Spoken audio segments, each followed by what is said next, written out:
Fighter jet flights. About 6 days ago, around December 2025, a pair of U.S. Navy FA-18 fighter jets flew over the Gulf of Venezuela. A U.S. defense official confirmed this was a routine training flight and stated the jets remained in international airspace. But this was the closest American warplanes had come to Venezuelan airspace since the beginning of the U.S. pressure campaign against the Maduro government. Near collision incident. Very recently, a JetBlue commercial flight narrowly avoided a mid-air collision with a U.S. Air Force KC-46 refueling tanker over the southern Caribbean, just north of the Venezuelan coast. The JetBlue pilot reported the military aircraft did not have its transponder turned on and was at the same altitude, forcing the commercial plane to stop its climb. These flights occur amid a significant U.S. military buildup in the Caribbean, the largest in decades, which the U.S. states is part of an ongoing anti-narcotics mission against drug trafficking networks. The flights also coincide with escalating rhetoric from the U.S. administration against Venezuelan President Nicolas Maduro and controversial U.S. military strikes on alleged drug smuggling boats in the region. Venezuela's military has vowed to defend its airspace. That's understandable. The situation is highly complex, with escalating military activity and rhetoric from both sides. Here are the details on the reason for the U.S. activity and the Venezuelan government's response. U.S. military activity, dual objectives. The United States has deployed its largest military presence to the Caribbean in decades, known as Operation Southern Spear. The stated objective is counter-narcotics, but analysts and Venezuelan officials suggest a broader political goal.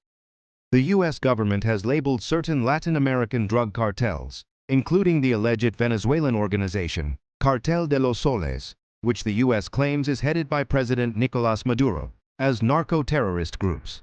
The military buildup, which includes the USS Gerald R. Ford aircraft carrier, destroyers, and advanced fighter jets, like the FA-18s you mentioned, is justified as necessary to stop the flow of drugs into the U.S. The U.S. has conducted lethal military strikes on vessels in the Caribbean Sea and Pacific Ocean, which it alleges are drug smuggling boats, resulting in dozens of casualties.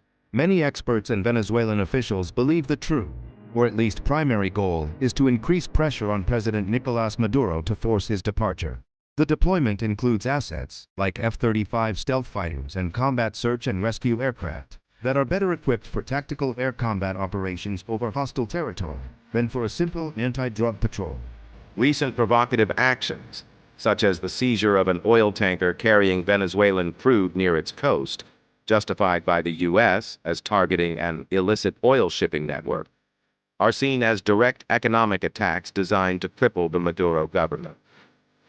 Venezuela's government has denounced the U.S. actions as a violation of sovereignty and a precursor to military aggression, denouncing a colonial threat. Venezuelan officials, including Defense Minister Vladimir Padrino Lopez, have condemned the U.S. flyovers as deliberate provocation and a major threat to national security.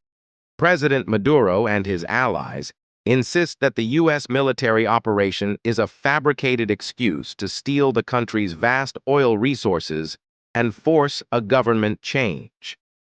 The government forcefully rejects U.S. assertions, such as the claim that Venezuelan airspace should be considered closed in its entirety. The Venezuelan armed forces have vowed to defend the nation's airspace.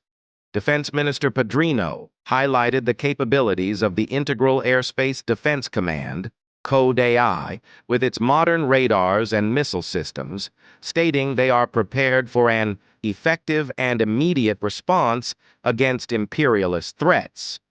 Venezuela has also mobilized nearly 200,000 troops in response to the U.S. buildup and threatened to activate a national mobilization in the event of an attack.